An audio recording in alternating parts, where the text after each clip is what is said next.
Welcome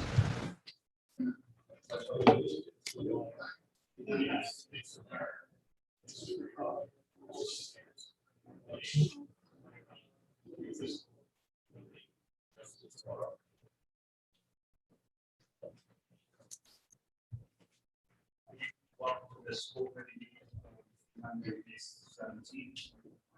This is your notice that this meeting is being recorded. This time we'll start the meeting with open forum. Is there anyone who would like to address the committee open forum?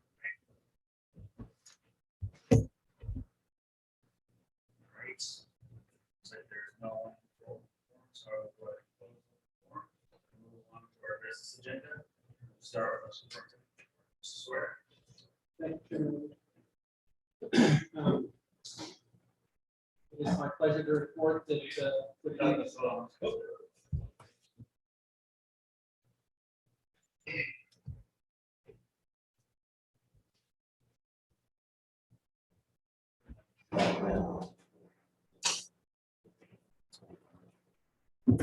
nobody said that they were interested, but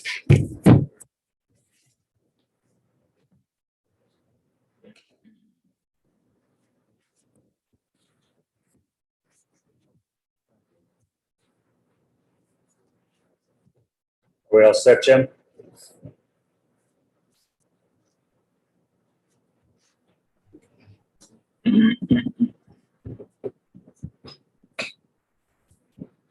All right, I'm going to start again. Welcome. This is welcome to the Monday, May 17th, 2021 school committee meeting. This is your notice that this meeting is being electronically recorded. We'll start the meeting with open forum. Is there anyone who would like to address the committee tonight at open forum? Seeing none, so I will go ahead and close open forum and start with our business agenda tonight. And to do so, I'll turn it over to the superintendent for his report. thank you, Chairman Withers. It's my pleasure to report that finally we have back all of our students fully in person, with the exception of our students who remain in the ABA. Today was our first day for the high school, and just like the rest of the levels, not without some wrinkles that need to be ironed out. I know that they were shuffling furniture this morning as, I guess miscalculations on exactly where we need what, but we made it through the day without incident, and I'm sure that they'll be prepared for tomorrow and a few weeks left to come. It's really nice to have everyone back. And as we discussed, it's put some real strains on the building. And as you well know, we've had to make some unusual arrangements to make it all work. Putting aside the negative impact on certain aspects of the operation, it is nice to have all the students back in the building. And I think it provides a good foundation for moving forward and being ready and prepared to have this normal year and start come September. As you all saw in the data that I provided at the end of last week, conditions in the city are exceptionally good compared to what we've been. I do think it's worth noting, though, we're not entirely out of the woods right now. The data reflects the same kind of numbers we had back in October. We still have a ways to go before we get back to the really low numbers that we were enjoying last July. And I hope that the last few weeks and the way that the numbers are dropping precipitously will continue. Schools themselves have even better numbers. The numbers that we had last week in terms of total positive cases, close contacts, were much closer to what we were experiencing in September. It seems that the trend has accelerated and continues to be in the right direction, and I hope that continues through the rest of the year. And if so, things are going to go pretty well. I would point out that part of why the close contacts have been so low is precisely because they moved it from 6 to 3 feet. And so when you're comparing the data at this time to the data from before, the fact that it's at 3 feet is a big part of why that number has dropped off to almost 0 at this point. The last thing in terms of data, we did survey the staff as we told you we were going to, and a significant number did take the survey.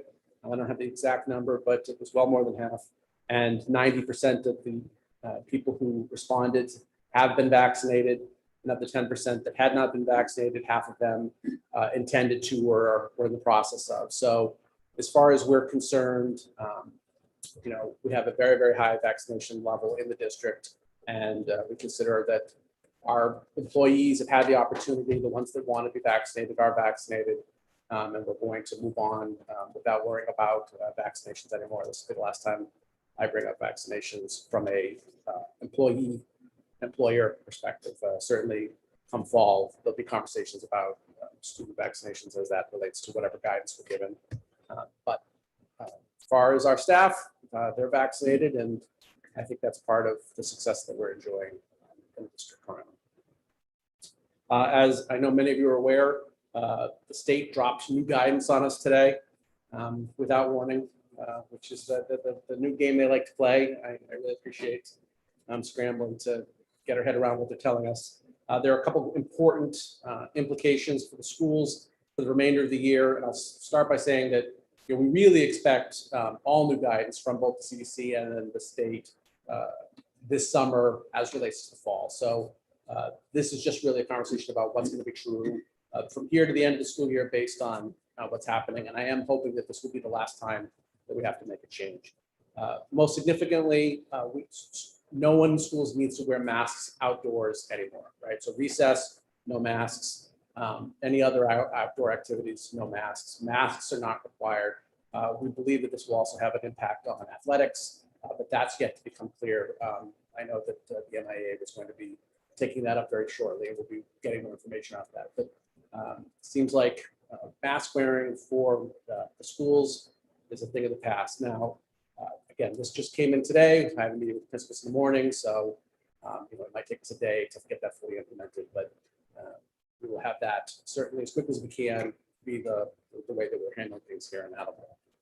Another important implication is that we no longer need to take precautions or to limit activities that require the sharing of materials. In accordance with the CDC, I mean, surface transmission is really not a thing, as it turns out. So we've been told that we can go ahead and share art supplies and other manipulatives in class freely, but not to worry too much about it. Another change in the guidance was around cleaning of surfaces. We are now being told that it is safe to just clean on a daily basis. So, if you're using materials in class, you don't have to clean them between uses. You don't have to clean them, between classes. Just cleaning once a day is enough. Likewise, in classrooms where, like the high school, there's a whole protocol where we have to, disinfect the chairs every time a class gets up and leaves to go to the next class. That's no longer necessary. We only have to clean the chairs once a day. So that's a pretty significant change for us, and one that we'll process through to make sure that we're not doing any unnecessary cleaning. But the guidance still does encourage high traffic areas being considered, and we are supposed to clean things when they are obviously dirt. So just because the guidance is that you should only clean once a day, something's obviously been soiled, you should go ahead and clean it, not just say, oh, I don't have to do that anymore. So we'll make sure that we clarify those protocols and get that word out to all the affected. And then the last one was they made statements about outdoor gatherings. My initial read of this, and again, I haven't had a lot of time to digest this, is that the rules really haven't changed for outdoor gatherings, except that the limits have been removed. So there are no more limits on how many people. So it used to be that you couldn't have more than 150 outside. We now can have as many as we want, but we still have to do all the distancing. And if you're doing gatherings in buildings, again, the limits are gone, but you have to do the distancing and the masks. So the real change here is that the limits have been removed, but all the other rules are still the same. So that's not a significant change in these last few weeks in terms of what we're capable of doing. But I'm sure Mr. Rooney and his staff will take a close look at how these guidelines change the plans that they have for several of the events that are planned between here and the end of the year, and make sure that we're not missing an opportunity to do more than we currently are planning, or also not to make sure that we're not going to do anything that's going to put anybody at risk. So that's my summary of the guidance. I'll stop here to see if there are any questions about any of that. Thank you, Mr. Chairman. With the removal of limits for outdoor gatherings, I know you said the MIAA is looking into mask usage for athletics. Although I guess because we still have to distance, that doesn't mean we're necessarily unlimited in the number of people that can be in the stadium for spring athletic events, or at baseball games for spring athletic events. So has there been any calculation in terms of an occupancy limit, or? I'm sure the high school is aware of what the occupancy of the stadium is at distance. Okay. But yeah, you're right. I mean, it's so the MIA has to make its decisions, and then the Hawk has to make decisions because they want the league for everyone to do the same thing. So it'll probably be a couple of days before we know exactly what rules we're going to live by for the remainder of this season. But I do think this is going to open up opportunities for people. And yeah, I'm pretty sure that we weren't really being limited much by limits anyways. It was more about what our capacity is under those distancing guidelines. Excellent. Thank you. Nothing else? Then, Then, Oh, so I know it was kind of left up, and since you're here, Principal Rooney, I mean, it's encouraging news, and especially when you hear things like the professional venues, like Fenway Park is supposed to be full capacity. And anyone who's been there knows that you're not really sitting any more than like 3 inches apart from people. Is there some anticipation? I feel we should at least ask for people, because I'm sure you're going to get flooded about whether or not this will make some adjustments to graduation.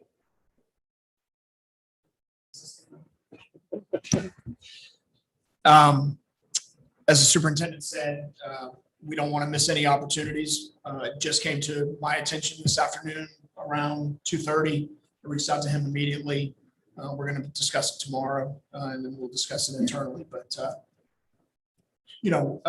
what still impacts us is the distance. So when you have to still maintain distance, it still becomes a factor in terms of how many people will be able to be allowed in. Sure, and I just mean, there's still time. There's time to be flexible, right? Because I mean, even last year, I think I felt like we were being flexible right up until people started lining up in the cars. So yeah, I mean, we started. Our starting point was 2 tickets per family. As the guidance changed, we went to 3 tickets per family. And again, we'll continue to do what we can to try to maximize the opportunity for our students and their families. thank you. yeah, I think it's important to clarify that the guidance that was removed today in relation to outdoor gatherings is the cap of 150. And obviously for our graduation, I mean, we have more than 150 students in a class, let alone the other people who are going to be there and the other families. So we were always planning our graduation based on a separate set of guidance that was specific to commencements.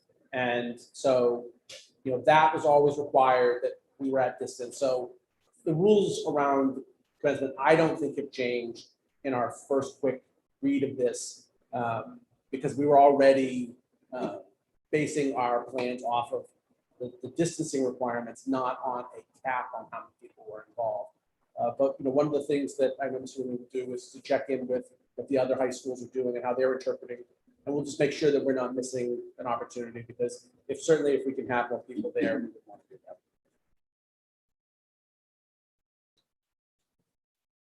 Okay. So the last thing I wanted to inform you about this evening relates back to new positions in the district, administrative positions. We've talked about them previously. I gave you an update on Friday about them. For the people at home, I want to reiterate again that these are positions that are outside of the budget. These are being funded entirely by ESSER funds, and the ESSER funds are intended for initiatives like the ones that we're creating in this case. Superintendent, sir, can you just explain what ESSER funds are? Sure. ESSER has been the various grants that the federal government has been providing. The first one was actually different from ESSER, we got CARES. Yeah, and then since CARES, we've had 3 different rounds of federal funding. So they're affectionately referred to as ESSER 1, ESSER 2, and ESSER 3. We have spent ESSER 1. We are currently making plans for how we will spend ESSER 2. And then ESSER 3, which is by far the largest of them, is supposed to cover several years. And that's a much greater magnitude. And that one has not even been touched. And we're not even at a point yet where we're have specific plans to tap into that. Thank you. Thank you. So that the first position that I want to talk about this evening is the ABA principal position. So as I talked about, I remember, last, I think it was summertime or maybe it was the fall, I made the comment that, we're creating this new virtual school. It's the ABA, and the ABA is, never going away. True to form, I'm here to tell you that, we have applied to have the state recognize the ABA as a separate school. Perhaps I should provide the context that the state's position is that districts no longer need to offer a remote option with the way that almost all districts did this year. They have told us that students will need to apply for a medical exemption if they have medical reasons why they need to be home, which was a process that existed before the pandemic. So for the students who have documentable medical reasons why they cannot attend school, we have a responsibility to educate them and find a way to make that work. So that's the only thing the state requires. And we have opted to continue the ABA for grades 9 through 12 because we think, given the scale of the number of students who we think are interested in that, plus the viability of continuing to offer that option past the pandemic and the need that we think will still exist for some students in the fall, we want to continue to pursue this. As a district, we lose an increasing number of students who go to the other virtual schools in the Commonwealth. Tech and Greenfield is the other one, are the two. And so when our students go there, we receive a bill for them and have to pay those schools for their attendance there. And so the idea of using our own school to retain more students, have less money going out, we think is in our financial interest. We also have students who we know would like this as an option in district that perhaps don't go virtually because the idea of leaving out of public schools is something that they decide not to do, but this would allow them to pursue that interest and stay with us. We also think that we can serve a wider range of needs. So for a whole host of reasons, we think that there will be a financial benefit to the district. And we also think that we'll do a better job of meeting the needs of a wider range of students. And this is why we have submitted that application. The process is that we get back our application beginning of June with feedback. The way, the casual nature with which they describe the process makes us hopeful that the feedback is going to be something that's manageable and actionable, but I guess we'll find out one way or the other come June 6th, 4th. And then from that feedback, I assume we have to make some revisions if there are things that they want us to address. But then we bring that proposal for that school to the school committee, and you all have to vote on whether or not to create that new school. And that will happen by the end of the month because we certainly have quite a bit of work to do to actually have that be a real thing come September, given this timeline. So that is the plan and our rationale for doing it. And the news that I have for the community, you all learned about it on Friday, is that we did a selection process, an internal selection process for the position. We did it internally because we believe that it would be very, very hard for someone who does not know the district and the players well to come in and to operate in that sort of gray area of a virtual school without that insider information. So we did an internal process. We had candidates. It was a competitive process.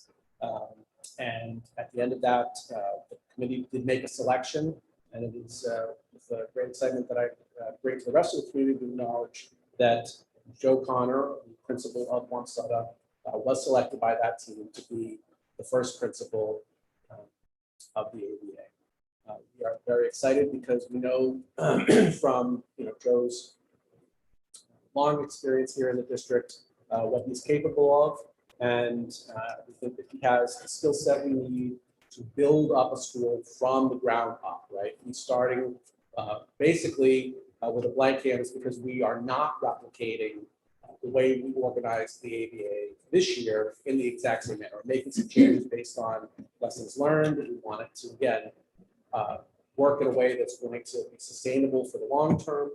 And we're pretty confident that Mr. Connor is the right person for the job to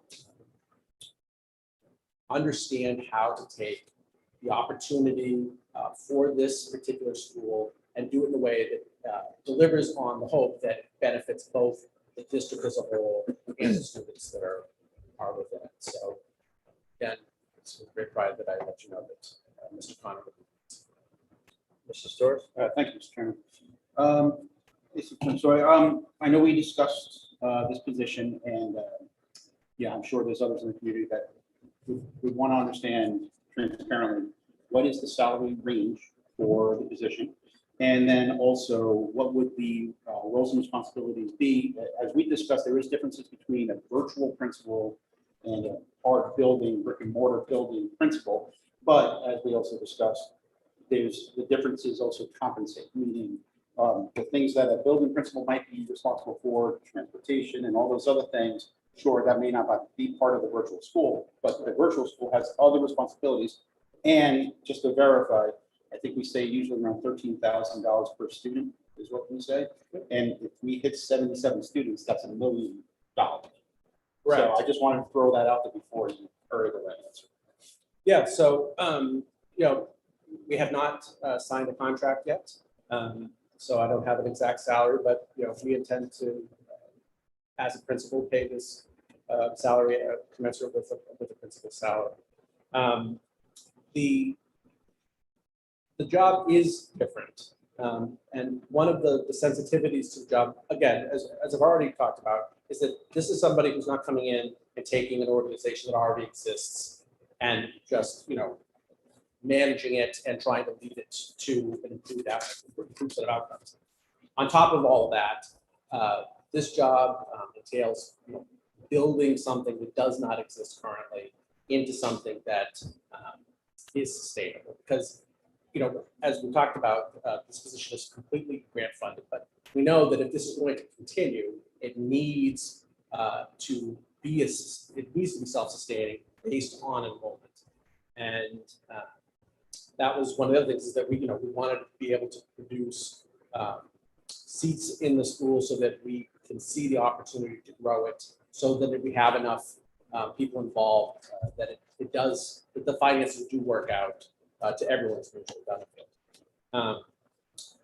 The other part of the job is that, as we saw with the ABA this year,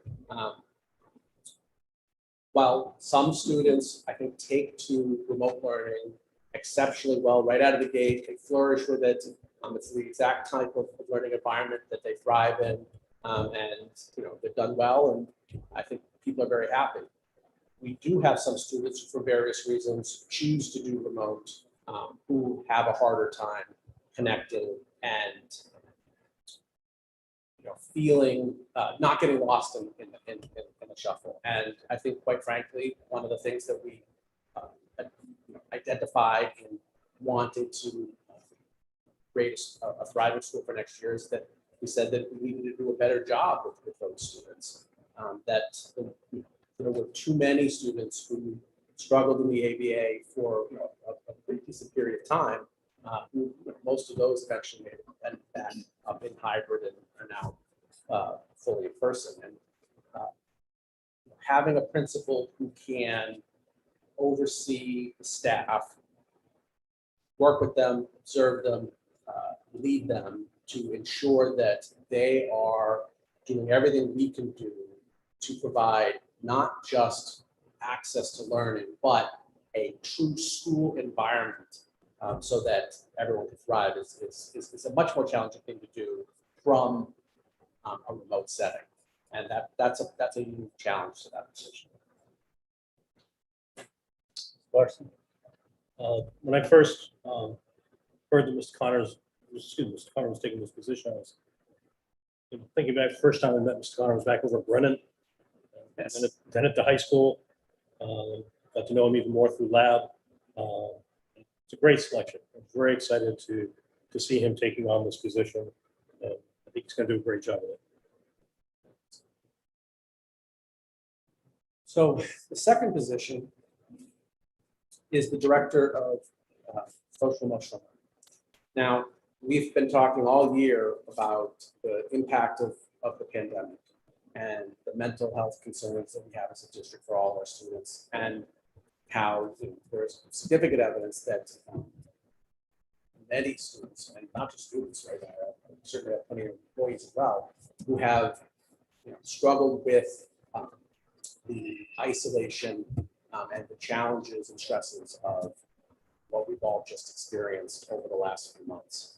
So it has absolutely been one of the things that we've talked about as a district on how we're going to address those needs. And it's also been clear to us from the federal government that these funds were intended to help, fund our response to these concerns. So this is a pretty obvious connection to that whole conversation that we've been having. But there's more to this decision than just that. For those of us that were working on the development of another strategic plan before that process was interrupted by the pandemic, it was clearly going to be one of the overarching goals to address social and emotional learning in the district and to create both systems and look for staff to help advance this area of the operation, which in one is understaffed as we are. We certainly have a need here. So one of the reasons why we think that this position is going to be vital to us is because it's going to help us to get ahead on an issue that we know you as the school committee are going to be holding us accountable for when we actually develop finish developing that strategic plan. We're excited because the director will help us with our engagement with families. It gives us more contact and helps us to do a better job of working with families who have concerns, who have needs, so that they feel like they're connected to the district and that we have someone who can work with them through their issues. Right now, when issues get larger than what certain individual staff members or buildings can handle, it makes its way up to central office. Quite frankly, a lot of those issues and concerns end up on Shanica's desk. And while she's quite capable of handling them and does them, quite well, when she's working on these things, it's just another thing on her plate, which is quite crowded to begin with. And so I think there's enough work here to really justify having another body so that we can ensure that she has the time to focus on the teaching and learning concerns that are, supposed to be the core of her work. And I think she'll admit that there are a lot of things that take her away from that work. And part of that is working with families. It's very, very time-consuming work, and people need our attention.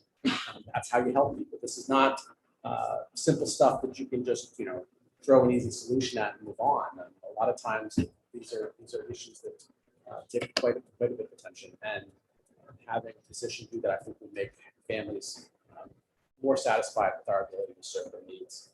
Similarly, this is a district support, right?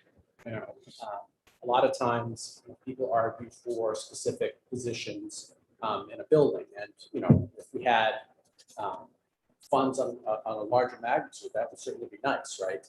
If we could put more mental health services in every building, that would be wonderful. But we've got 10 of those buildings, and so when we talk about one position in any one building serves the needs of a portion of that building in that one building, leaving the rest of the building, unaddressed, and all the other schools unaddressed. Whereas a central office position allows us to bring someone in who can, influence the way that we do our work across the entire district. And that has an impact on all students, every student, in every building, at every level. And so, we see a pretty significant return on investment when we make sure that there is central office support for our initiatives.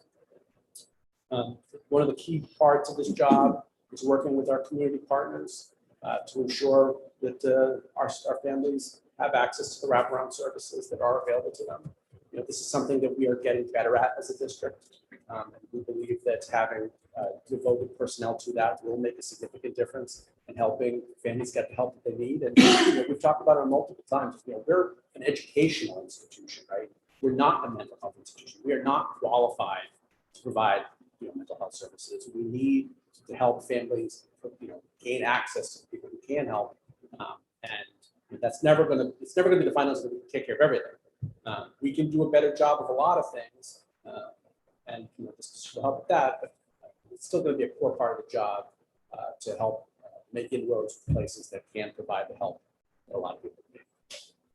And that is the final part of it. The teachers and people in the classroom are on the front line of this issue, and we believe that if we help them to understand the work that they could do, the impact of their work, and how that can help improve outcomes, that's a win for everybody involved.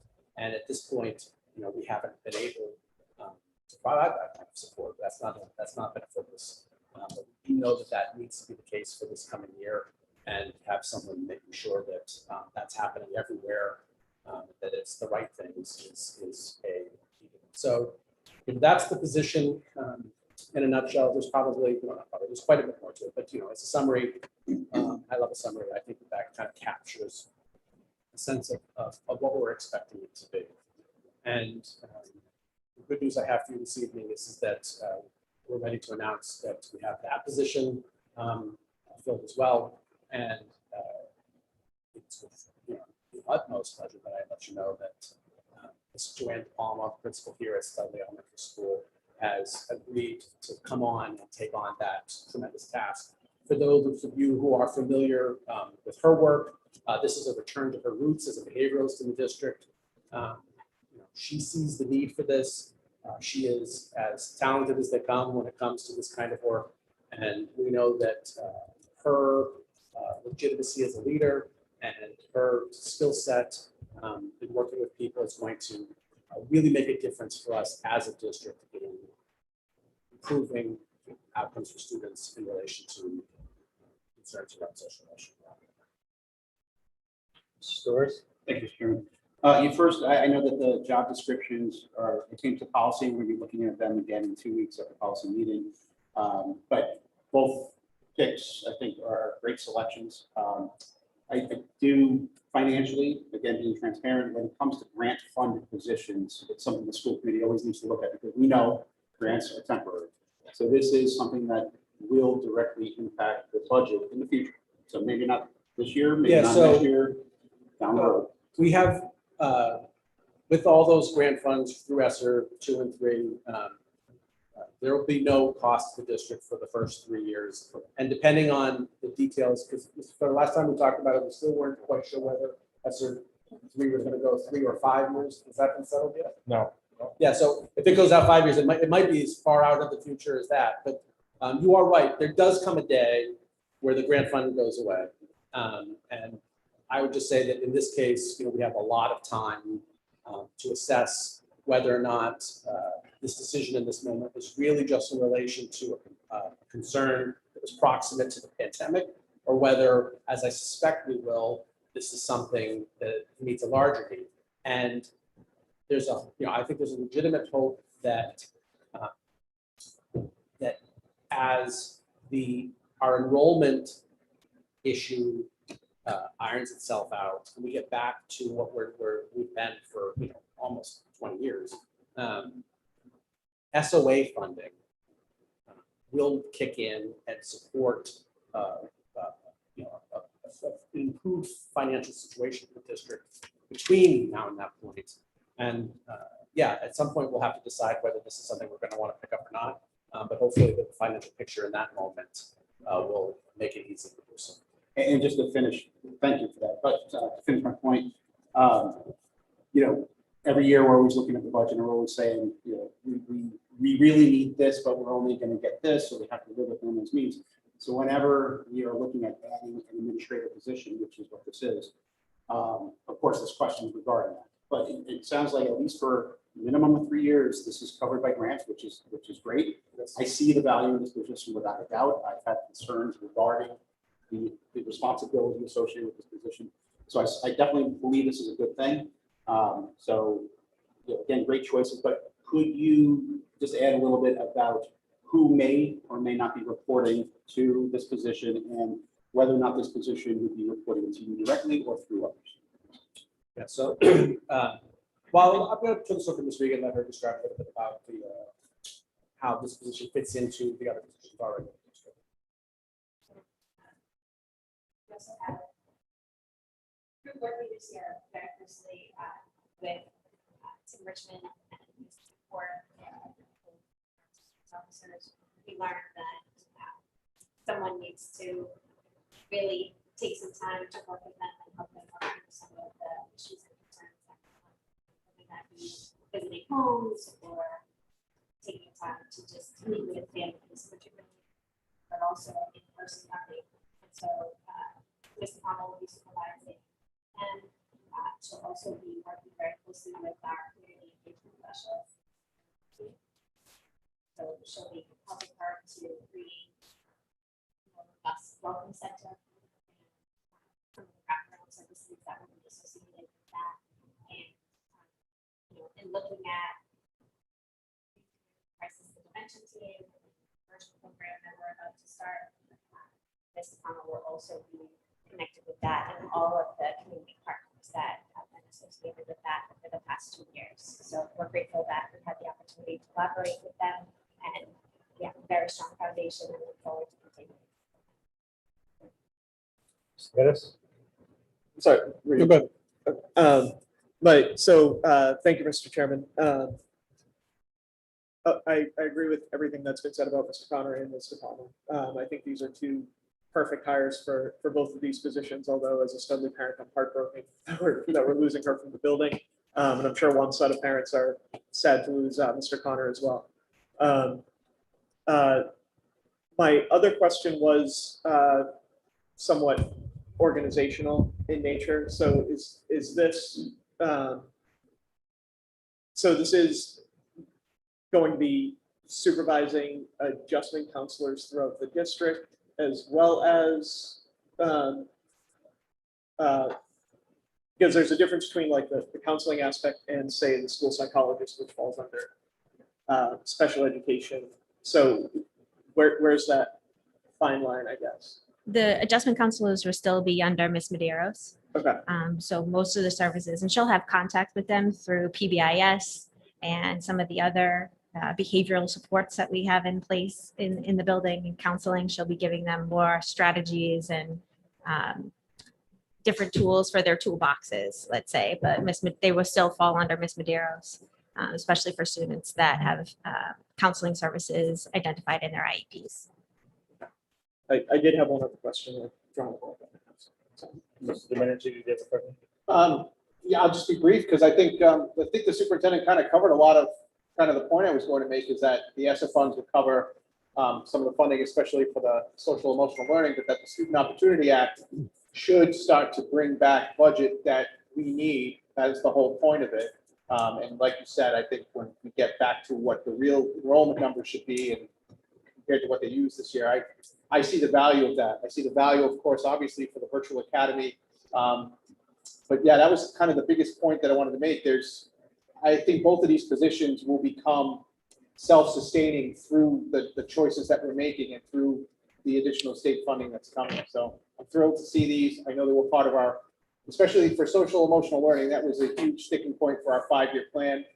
It's always kind of the area that we want to do more with if we could have more budget. So I hope that this is the start of that path, and really excited for Mr. Palmer to to take the reins, I know that she will do an amazing job. So that's my comments. Mr. Larson? I just wanted to add my congratulations to Mr. Palmer. Had the opportunity to be in Studley a few times, and it's a great environment. So I think she'll do a great job. Yes. Thank you. Short-term memory troubles. My other comment was, this is probably the greatest of a short list, by far the greatest benefit to come out of COVID for the district, is this position. I think it's wise for us to use the ESSER funds because the need for it will have increased after this year. But this was a badly needed position well before this year. And I think the district has absolutely felt that for a long time. And I understand Mr. Storrs' point about, and appreciate that point about, this is more of an administrative position when we could absolutely use more classroom educators and staff within the buildings. But I think this is an instance where we're putting someone in a position that can more effectively grow this type of a program, so that down the road we can more easily fold those additional staff, those additional support staff into all of the buildings once the SOA money comes in. So this is a huge benefit for the district. Yeah, I guess I would just say, to close that, it's a position that we've long needed, that we've talked about the need for providing more services for our students' social and emotional needs in learning. And Ms. Palma seems like a perfect fit, knowing her and seeing knowing her and her background, and it seems like she'll just fit in this perfectly. I do feel bad for Studley. It's a gain for the district and a loss for Studley, as it is with Mr. Connor and the ABA in Wamsutta. But I also know that being a principal at these schools is a thankless, long, hard job, and they certainly are deserving of these positions, and I'm happy for them. Thank you very much. I truly appreciate the committee's support on these decisions. This is a huge win. And as I tried to convey in my email on Friday, we are trying to be strategic about these funds, and we want to use them in ways that get us in places that we couldn't be otherwise. But I do want to clarify that we're talking about millions of dollars in funds, and some of them are going to be for other staffing supports that we're not talking about tonight. We did not just spend the whole lot on a couple of administrators. We moved quickly on these positions because they leave vacancies that are concerning. I want to get into that for a second, but I do want to make clear to the committee and to the community that there will be other staff that we're bringing on to support other needs that we're identifying that we'll be able to talk more about. But there was a bit of a rush on these for the obvious reason that it poses a challenge for us, while it is something that we're very excited about. So there'll be more information on that. But when we talk about that, it's the same problem that we're talking about tonight with only two people. When we go to spend this money on staffing resources, it's all staff that are being hired on a temporary basis, right? You can't build them into the budget, and so that does limit how much it makes sense to do with that, right? Because for every person you bring on that you have to get rid of at some point, that creates a whole new set of problems that you have to think through. So we'll talk a bit more about that in the near future. But yes, it's absolutely the case that we wanted to move quickly on these because we're creating two significant vacancies in the district. And I just want to point out, and kind of piggyback on Mr. Wood just saying about the job of a principal, which is a difficult one, and in many moments is thankless. Our teachers are the people who make the difference in outcomes for students, right? there's plenty of research on this that says that of, all the things that really control whether or not students do well or not in school, the most significant ones are all things that we don't control, right? I mean, it's a hard fact that student outcomes are largely controlled by factors that are outside of our control. But of the things that we do control, the number one factor that is by far the greatest one is the quality of the teachers, right? And we've known that as a district for a long time, because when you look at who we serve and how small our resources are in serving those students, we do better than comparable districts, right? And how do we get that done? We get that done through the teacher.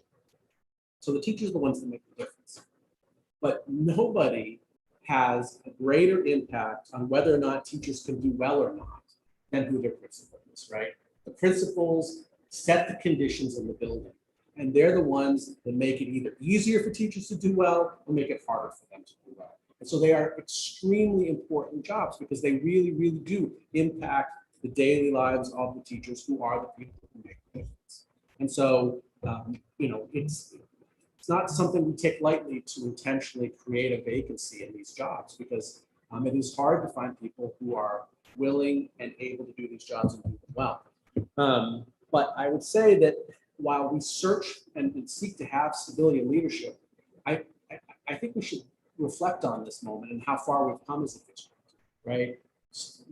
We experienced a period in which there was the absolute absence of stability in our principalships, right? We had revolving doors at some of our schools, and that we've now gotten to a place where people are staying past their first contract. And not only that, but in this case, we have district veterans who want to stay in the district and are seeking to grow in their own careers, to do so with us, right? We've made a great investment in them, and that investment continues to pay dividends for us because they now get to serve us in these new roles, and help us to take the district in either farther place. That's a different kind of stability. While we're going to have changes at two schools, and those changes are opportunities in and of themselves, really this is an extension of the work in creating a stable district with stable leadership. And I think we should all take pride in helping to create those conditions where people want to stay with us and continue to serve our children, because when we got good ones, it's really, really important that we keep them and support them, and that they want to do that. I think speaks well of the district as a whole. And so to that end, we do have to, this is a tough time of year to face a vacancy at such an important position. We're in mid-May at this point. So we're going to act swiftly, and I will have more information for both the committee and the communities of these two schools later this week in terms of exactly what we're going to do to make sure that while the big shoes to fill, that both of these schools have capability leaders to guide them through the summer and into next year. So more on that later. No other questions. All right, thank you, Mr. Sawyer. Moving on, we have minutes from our April 26th, 2021 meeting. The minutes were circulated with your materials. We have a motion to approve. So moved. Second. Any questions or edits? All right, Ms. Sawyer, Yes. Ms. Johnson? Yes. Mr. Domenici? Yes. Ms. Porter? Yes. Mr. Storrs? Yes. Mr. Larson? Yes. Mr. Geddes? Yes. Mr. Withers, yes. Next, we have our consent agenda, 10 items I'll read through. Motion to accept the donation in the amount of $659.45 from Custom Link LLC for Best Buddies at the high school. Motion to accept the donation in the amount of $320 from Inventory Trading Company to the Attleboro High School baseball team. Motion to accept the donation in the amount of $100 to the Attleboro High School baseball team. Motion to accept the contractual obligation in the amount of $101.65 from Planet Aid Inc. as broken down in a check receipt dated April 22nd, 2021. Motion to accept a payment in the amount of $9.50 from Bay State Textiles to Paul Roberts. Motion to accept a donation in the amount of $1,500 from Alicia and Tom Mason to Thatcher Elementary School to be used in the building as specified. Motion to accept the donation in the amount of $69.70 from individual student lunch balances as broken down and the May 13th, 2021 memorandum from myself. Motion to accept the donation in the amount of $16,000 as broken down in my memorandum dated May 14th, 2021 from the Feinstein Foundation. Motion to accept the donation of 260 supply bags to the Quello Middle School with an estimated value of $1,648.40 as broken down in Principal Bowles memorandum dated May 10th, 2021. And motion to accept an anonymous donation in the amount of $1,000 as broken down in my memorandum dated May 14th, 2021. So moved. Second, Any questions? Mr. Withers, yes. Mr. Geddes? yes. Mr. Larson? Yes. Mr. Storrs? Yes. Ms. Porto? Yes. Mr. Domenici? Yes. Ms. Johnson? Yes. Ms. Sawyer? Yes. All right, thank you. Next, we have subcommittee meetings reports, and we'll start with finance and budget. Mr. Larson? Thank you. The Budget and Finance Subcommittee met on May 5th. Got a few highlights and two motions to bring forward. We had an MSBA update. The high school project, continues to move forward. We had a tour last week, and I can tell the community it looks fantastic inside. At this point, it's still on schedule. And Mr. Furtado keeps telling me we're going to move in a matter of months, and it just he keeps saying that to me. I don't know why, but we discussed the floors at Hill Roberts and Hyman Fine. And we also had a discussion about some concerns that we have over at Wamsutta that we're still waiting for some more information from City Hall as to how that's going to proceed. We reviewed the finances of the FY21 year. For FY21, things have gotten better. We're going to have a budget issue with the heat, lunch, and some other small items that we're concerned about. We're also concerned about abacus. There's also going to be surpluses in other parts of the budget that should take care of all of these and actually leave a surplus at the end of the year. To help us in FY22, the city has agreed to return all surpluses for FY21 to us to put towards FY22, also including transportation surplus. My opinion, this is both great and bad all at the same time because we're using one-time funds to pay for recurring expenses. This just happens to be the situation that we're in. Looking forward, the FY22, as we stated, we're going to be able to use carry forward money from FY21 to fund FY22. We're also going to use some of the grants that was alluded to earlier in the meeting to do some paying forward of some tuitions for FY22 in FY21 that are allowed to be done through the grants. So we'll be kind of going forward with this, using 1 year to pay forward the year coming forward. We've got the ESSER grants, we've got the COVID grants. We can pay different things with different grants. Ultimately, we're hoping that the use of the correct student count by the time we get to FY23 will help take care of some of our funding concerns, because in FY23, we have real concerns. Some of the funding through some of the grants will start to wean out. Some of it will still be there. So if our enrollment doesn't bounce back to where it's supposed to be, and some of the other state calculations don't get resolved in the meantime, I don't want to get too far ahead of our skis here, but we could have some issues in FY23. But if there's anything that we've learned in the last 12 months, so many things are going to change between now and then that it's really kind of hard to wrap our heads around it. But the potential is there for things to get taken care of, and the potential is there because we're using one-time funds to pay for recurring events.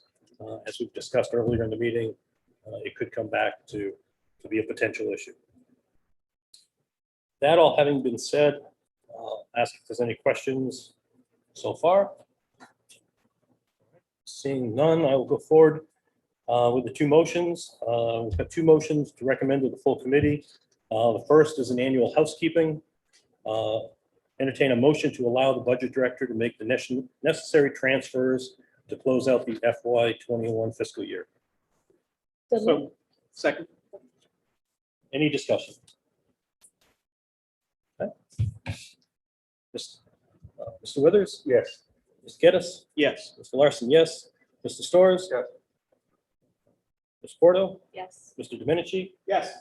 Ms. Sawyer? Yes. Ms. Johnson? Yes. 8 yes, 0 no, the motion passes. The next one, we had a presentation, and I'll read the motion first, and then we can have a discussion. Mr. Rooney attended our meeting and requested that we approve a recommendation from the Attleboro High School. So the motion reads, motion to recommend that the full school committee send to the municipal council for approval that the new high school's driveway be designated as a city street and therefore to be named Blue Pride Way, and for the address of the new Attleboro High School to be 1 Blue Pride Way. So move. Okay. Before I open it up for discussion, I'm gonna let Mr. Rooney have the floor if you'd like to make any comments. Thank you, Mr. Larson. I appreciate the opportunity to be here as always. I think the largest capital project in the city's history, and potentially, going forward in the city, is a cause for great celebration. I think the fact that our community rallied so significantly behind the cause of education in the city of Attleboro demonstrates that Blue Pride, which has existed for a long time at Attleboro High School, is now starting to proliferate throughout our entire city. And, in my opinion, the best way to completely acknowledge and kind of cap off the fact that, we are the home of where Blue Pride lives here is to take that driveway that goes across the front of that beautiful new building and christen it as Blue Pride Way. I met with Mr. Tyler from DPW. He was very supportive of the initiative. He was willing to talk to the police department about making sure that we are included, if it gets approved, that we would be included in the city and state 911 system. He also talked to the postmaster to make sure that it wasn't any sort of an issue in terms of mail delivery.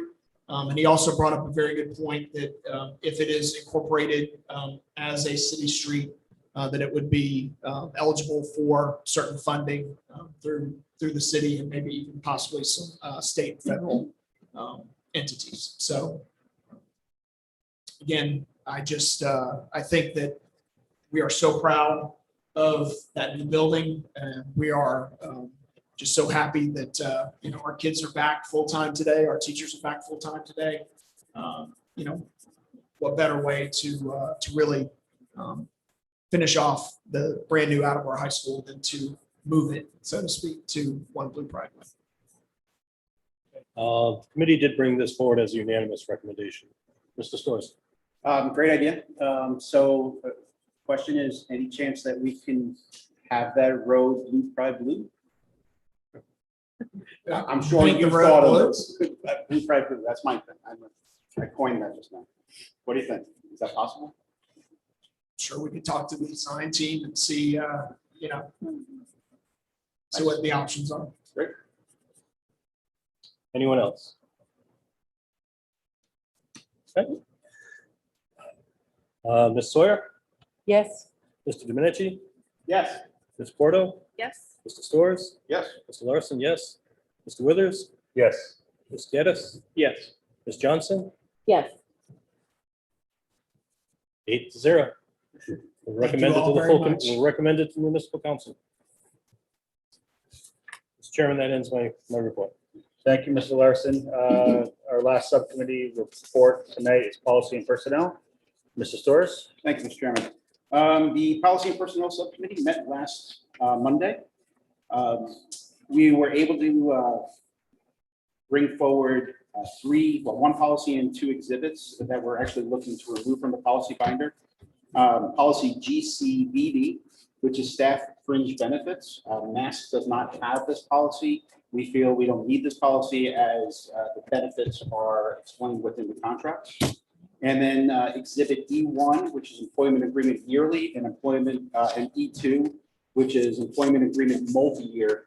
Again, those are more procedural or administrative, so we don't really need to have those within the policy binder, and that's been our practice for the last few years, looking to try to remove more forms and procedural and put that into a separate book that the administration has.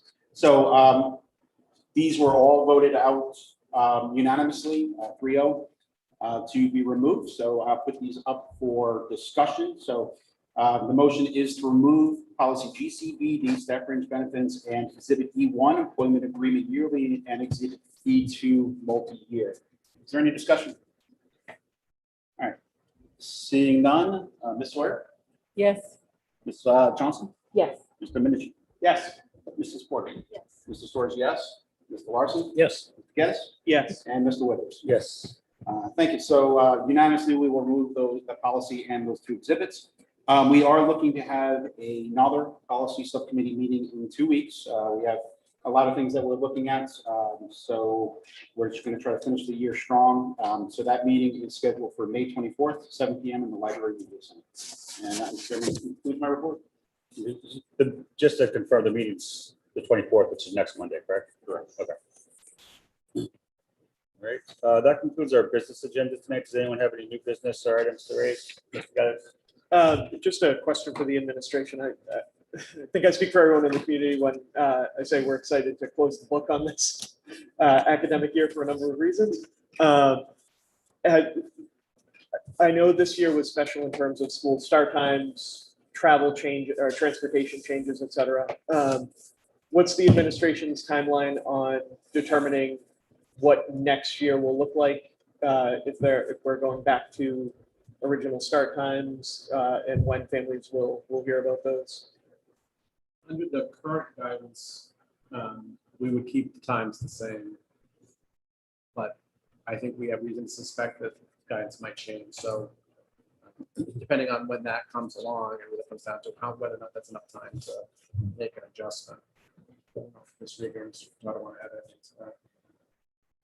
No, we that's the way we did because of the guidance. We don't know what's the money, I don't like in that context. Thank you. I just want to thank Mr. Geddes for pinch hitting for me last meeting. I was traveling for work and I gave myself 3 hours leeway. I did not give myself time for the highway outside of Maryland to be closed due to a traffic accident. So thank you, Mr. Geddes, for pinch hitting on late notice. Thank you for being back. I'll entertain a motion to adjourn. So moved. Second.